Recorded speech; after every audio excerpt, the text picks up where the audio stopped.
Noi nu ne vindem țara, decât dacă avem ofertă. Fără sprijin de la stat, obișnuiți să-și plângă de milă și reticenți în a se asocia unii cu alții, fermierii români au început să vândă masiv teren agricol. Așa am ajuns să înstrăinăm 1 milion de hectare din pământul fertil al României și fenomenul e abia la început. Occidentul nu vinde nimic, pe motiv că e o problemă de securitate națională. La noi însă nu se întreabă nimeni dacă e înțelept să-ți dai pământul și ce se va întâmpla dacă ne va lovi criza alimentară.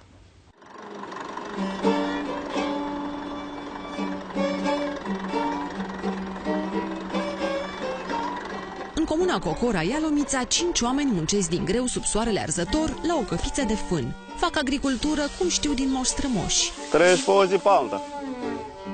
Ce scoți anul ăsta, bagi la toamnă, iar să cultivi. În același timp, în celălalt colț al țării, la Timișoara, un italian scoate baloții de fân pe bandă rulantă. Efort minim cu un singur angajat. Și în Cocora a venit recent un străin care a cumpărat sau a luat în arendă mii de hectare de teren. Danezul i-a descumpănit pe oamenii locului cu tehnologia lui.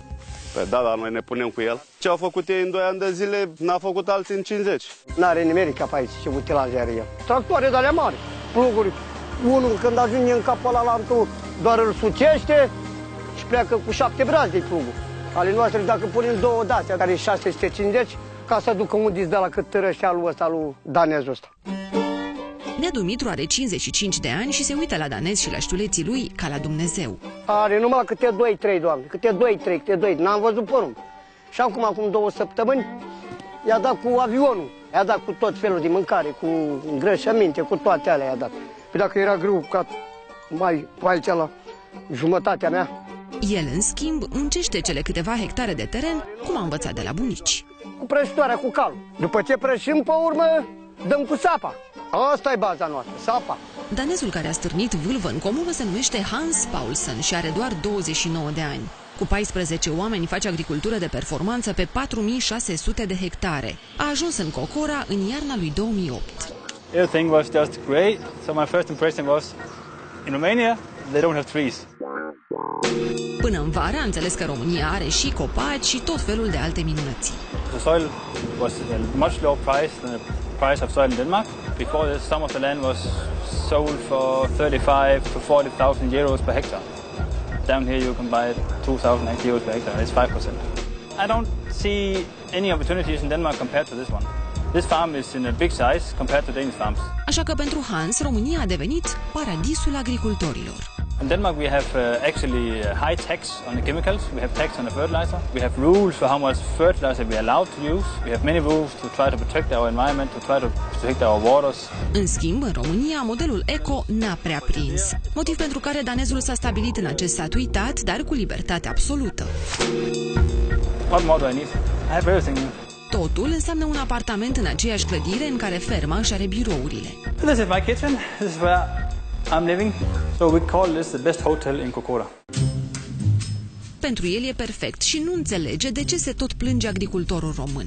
I think that's something in the farmer blood that to have to complain a little bit. Nu vrea să dea lecții și nici să critique. O face mult mai subtil, prin puterea exemplului. Au un alt stil de a face agricultură.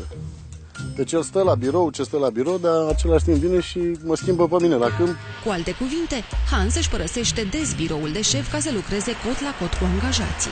We are seeding rape.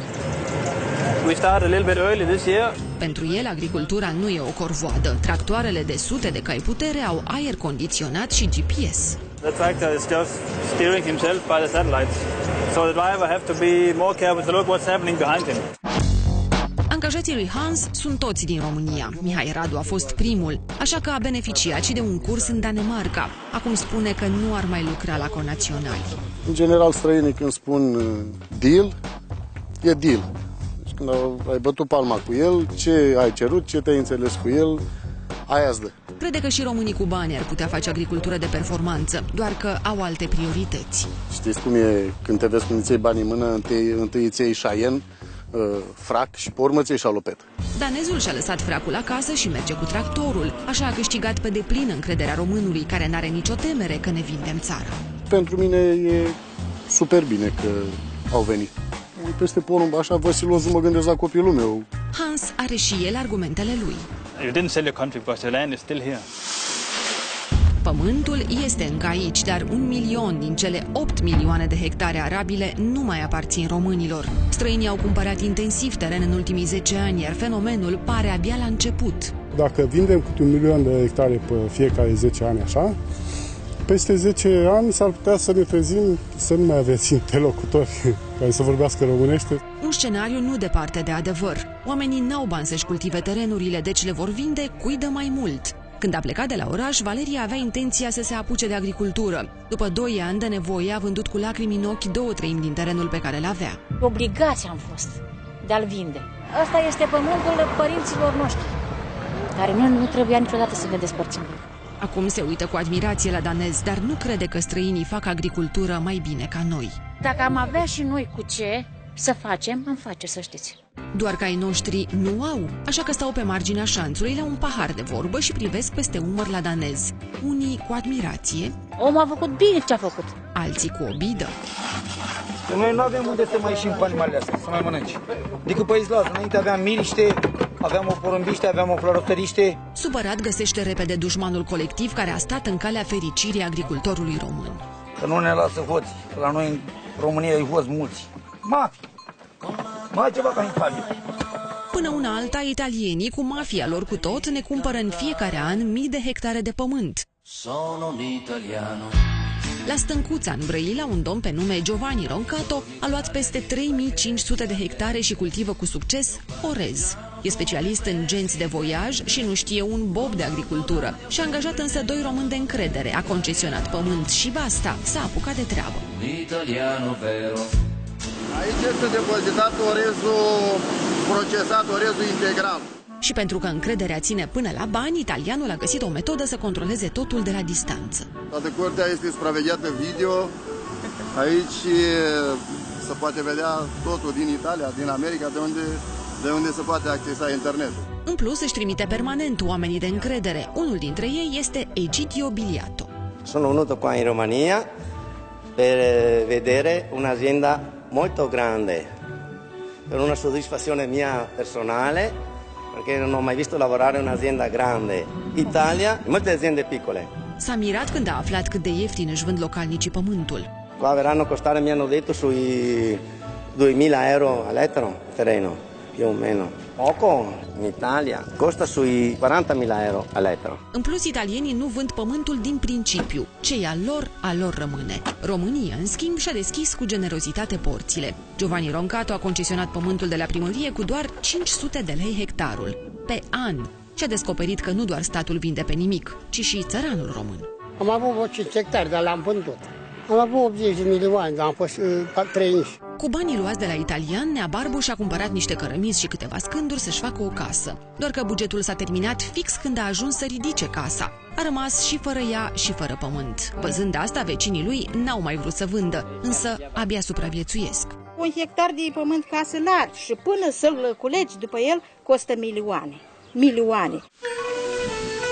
Între timp, italianul de la orezărie se extinde de la o lună la alta și cu cât are mai multă tehnologie, cu atât are mai puțină nevoie de angajați, așa că orezăria nu mai este ce a fost pentru sat.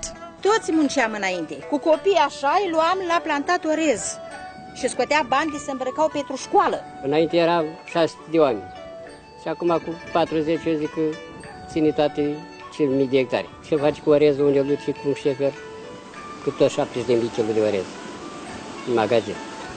Pe pământul nostru face. Înveninați și săraci, localnicii așteaptă să le pice de undeva și de la cineva salvarea. Ne trebuia și nouă aici un complex de porci, să aibă tineretul unde să muncească. Ne trebuia o din asta de păsări, avicola sau cum să zice. Cine să le facă? Cine? La primăria noastră să-și dea interesul. Drăguța și Neculai Botaș sunt și ei supărați. Pe viață, pe situație, pe italian, nu știu exact pe cine. Un singur lucru e cert, că ei stau la poartă cât e ziua de lungă, în timp ce alții fac bani de pe pământurile lor. Vine toți, ne-a distrus tot și aducem din import. A tăvărât pe noi ca să distrugă țara. Adică ne-a vândut cu totul. Ne-a vândut cu tot. Ce bucurie dacă a venit italianul. Ăștia dacă vin pentru noi, vine pentru ei. Iar ei vin din ce în ce mai mulți. În Timiș, jumătate din terenurile arabile au fost cumpărate de străini, italieni cei mai mulți. Au venit cu utilaje, cu bani și cu tehnologie de ultimă oră. Asta e un sistem de nivelat terenul cu laser. Operatorul îl pune în automatico și el știe că este o grămadă, are de luat de acolo 20 de centimetri de pământ și îl duce într-o gropă. De 10 ani, Paolo Rossetti e în România ca acasă. Ferma pe care o administrează are 12.000 de hectare de pământ. Le lucrează cu doar 120 de angajați. Toți sunt fericiți că muncesc ca în Occident. Noi încercăm să punem cât se poate de tinerii, că sunt toate tractorii cu electronică multă, dar sunt ca și jucărie, ca și PlayStation. Până să vină italienii, în Dudeștii vechi nu mai lucrase nimeni atâta pământ, nici cu plugul, nici cu laserul. Italianul i-a dat pe spate pe români și cu sistemul de irigații. 10 de kilometri de canal, apă adusă de la 20 de kilometri și câteva aripi de ploaie ultramoderne. Știe că îl invidiază orice agricultor român care se roagă la Dumnezeu să mai dea din când în când câte o ploaie. Dacă vrei să ai rezultate de performanță la porumb, la cultură de primăvară, nu poți să stai la mila vremelui. Cum zic eu, fiecare agricultor are nevoie de telecomandă pentru vreme. Și nu s-a oprit la agricultură. Are și o fermă de vaci, cumpărate din Franța, 5.000 de euro exemplarul. Agricultura este un valor în plus dacă îi dai zootehnia și ai nevoie de gunoi pentru ce faci în agricultură. E vizibil mândru de descoperirea sa, paradisul românesc. Mi se pare că mă simt ca acasă, cum zice înainte, pentru că România are caracterul ca noi, sunt latini și ne înțelegem bine.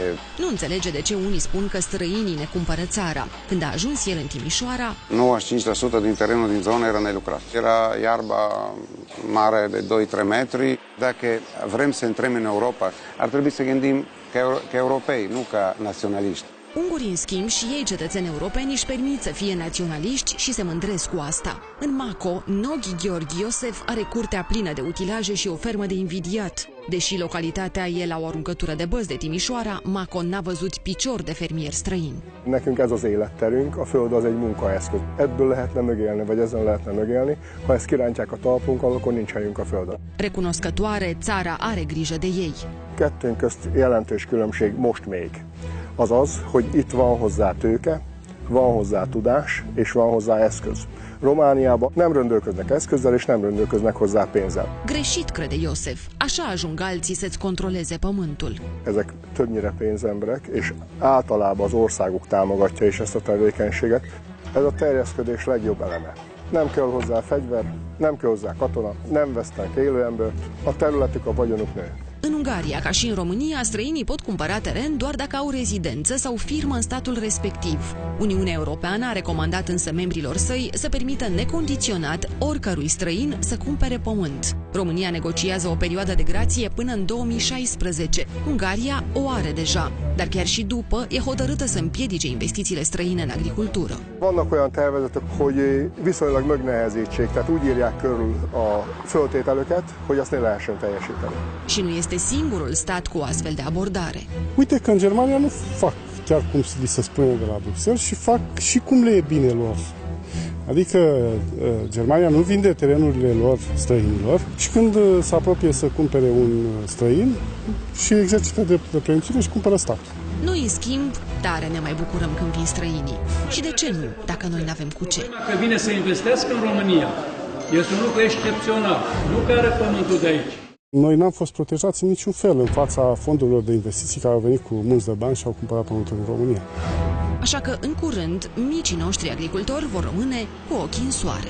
Sunt mulți alții ca mine care ar vrea să înceapă să lucreze pământ și acum este foarte greu pentru că nu mai au posibilitate și nu au de unde să mai ia pământul în arendă. Claudiu Juncan lucrează cu ambiție 40 de hectare de teren, 10 ale sale, restul în arendă. Ușor nu e deloc cu cele 2 tractoare ale sale, moștenire de familie. E foarte cald, nu este climă, doar dacă deschid geamurile. Asta e ventilația. Cu greu, reparând periodic, ba o frână, ba un motor, reușește să lucreze 3 hectare de teren pe zi, de 7 ori mai puțin decât străinii cu bolizi de 500 de cai putere.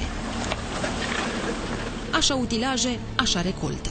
La porumb scot ei 10.000, 11.000, 9.000. Și dumneavoastră? 4, 5.000. Cu toate acestea, nu descurajează. Vrea să acceseze fonduri europene și să se dezvolte. Ar vrea să aibă însă garanția că peste câțiva ani, când va fi și el un agricultor mare, nu va fi tot pământ